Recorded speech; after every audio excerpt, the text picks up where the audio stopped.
As a visual artist, I cannot express how happy I was when I got my first pressure-sensitive tablet. It changed my art game forever. After that, we saw those iPads coming in with fancy pencils so you could create and draw custom art on a sheet of glass instead of paper. But then came 2022. A new phenomenon emerged. It is called Generative AI. What it does is basically convert your text prompt into a piece of art. But can anyone who just knows English turn into a digital artist without spending hours learning things like color theory and typography? Has it become so easy to become an artist now? And if not, how can these tools save you at least 2 to 3 cups of coffee? Let's find out. This year, we have witnessed a sudden outburst of AI tools. ChatGPT leads all these newcomers right from the front. Unless you've been living under a rock, you must have used this tool by now. And for those lucky ones who haven't yet, it basically takes a prompt from you in form of text to output text you demanded. For example, you can ask it to write an essay, ask it to code for you, ask it to write a blog for you, or assist you with anything relevant to text content.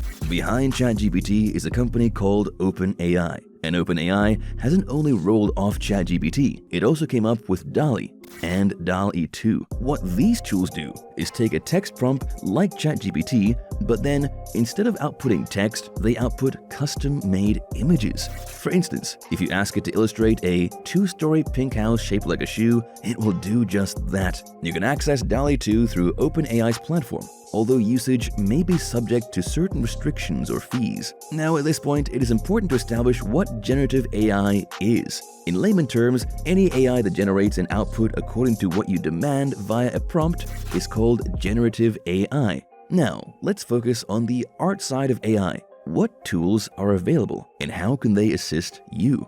Yes, we've talked about DALL-E services from AI, but there are many other tools to do some particular job. Art Breeder, another exceptional tool, is renowned for its unique approach to blending existing images based on text inputs. Art Breeder invites you to embark on a creative journey right from your web browser. Its specialty lies in the seamless fusion of multiple images into one, creating a breed of art that's as diverse as it is captivating. Runway ML, another generative AI, is a versatile platform that leans towards the needs of professional artists, designers, and creators. It boasts of a user-friendly interface and a rich collection of pre-trained models. Runway ML specializes in diverse areas such as style transfer, text-to-image synthesis, and object detection. To access this platform, you simply need to sign up on the website and download their software. Moreover, we have DeepArt, which stands out for its ability to transform text into artwork reminiscent of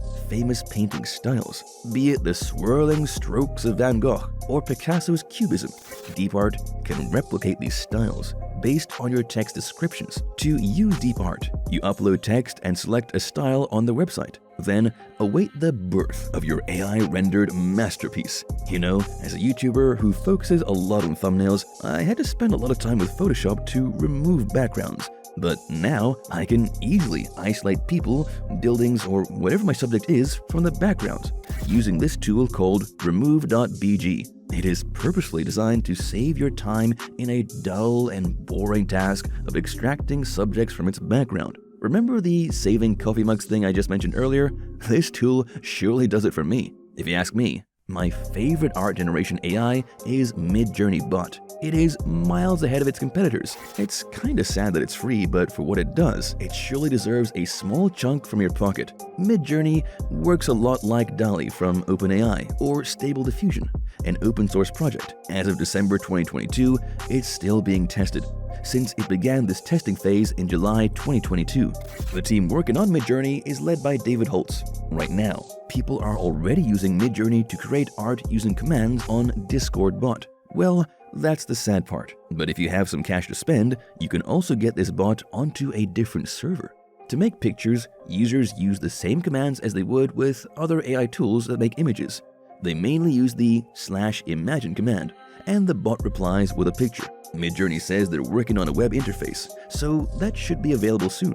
One aspect where this tool truly shines is its hyper-realism and the value it adds to the output when you prompt it properly. Truly mind-blowing. Considering all these AIs coming into play, you must be thinking that Adobe, the company that makes tools like Photoshop, After Effects, and Illustrator, must be going out of business. But That is not the case. They are playing smart as well. Not only has Adobe rolled off a separate generative AI, which we are going to address later, but also it has started embedding AI in its tools. One example is the Adobe Sensei, which is built into Premiere Pro and Photoshop, and it helps in automating captions, neural processing, tracing and vectorizing sketches, enhancing content awareness, and tracking emotions. Now comes the actual banger, Adobe's very own generative AI. For all the folks who love using Midjourney bot, this one is for you. It's called Adobe Firefly. You know why I'm particularly interested in this one? It's because Adobe must have had tons of data to come up with the tools like this. This data comes from the art creation practices from all of the Creative Cloud tools.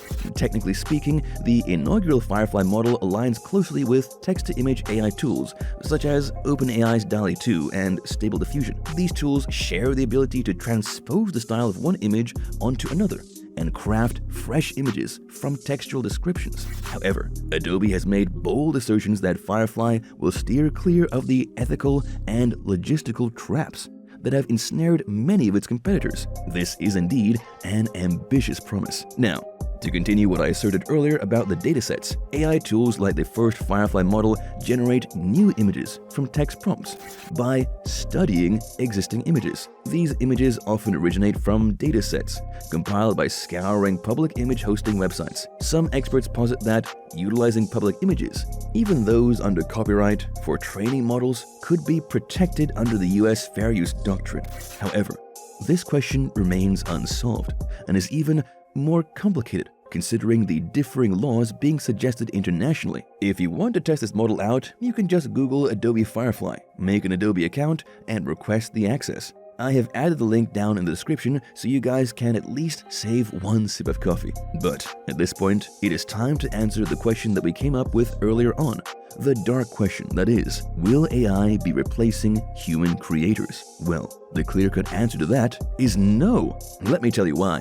First up, let me put up a more neurological perspective. When you compare a human brain to an AI, there is a ton of difference. Your brain continues to grow as you keep learning things. Yes, AI kind of does the same, but AI cannot produce new ideas. But we as humans can. That is because we have an innate understanding of the context and the subtleties of situations. They can effortlessly navigate the intricate labyrinth of cultural norms, social cues, and emotional undercurrents, which is something that AI, even as advanced as ChatGPT, struggles to fully comprehend. Secondly, humans have the ability to think outside the box, to connect disparate ideas, and to create something entirely novel from those connections. While AI can mimic patterns and generate outputs based on learned data, it lacks the ability to truly innovate or think unconventionally. As humans, we are also driven by passions, emotions, and personal experiences. These emotional factors often serve as the catalyst for idea generation, especially for more artistic settings, leading to solutions and creations that are not only functional, but also emotionally resonant. Yes, the generative AI art tools have opened up new avenues of creativity, enabling the production of captivating artworks that were once considered inconceivable. But despite their advanced capabilities, they cannot fully replace the unique qualities that artists bring to their craft. Art is a deeply human endeavor, an expression of our emotions, experiences, and perspectives. It's a reflection of the artist's soul, their unique understanding of the world around them, and their reactions to it. Artists pour their hearts into their work, imbuing it with a depth of emotion and meaning that AI, with its lack of personal experiences or emotions, cannot replicate. An AI can generate a technically proficient piece of art, but it cannot infuse it with the emotion of personal connection that often defines truly impactful art. And you know art is only art when it can create an impact. Furthermore, the process of creating art involves a continuous dialogue between the artist and their work, a back and forth that informs the evolution of the piece. This dialogue is driven by the artist's intuition, their understanding of their medium, and their vision for the piece, elements that AI tools lack. So until we reach a point where AI garners all these abilities, these tools can only save coffee cuppers. And we are still far away from reaching that state of superintelligence. Talking about superintelligence, I've made a very interesting video on that as well. I'll put up a pop-up link to that at the end of this video if you're interested. As an artist, if you think these tools are doing a better job than you, don't panic at all. Just grab the harnesses of these tools. Think of a cool idea. Follow your basics. Bring it into reality and become the Picasso of this era. And if you think you would fail because you think you need more blessings, click on the subscribe button. Till next time, goodbye.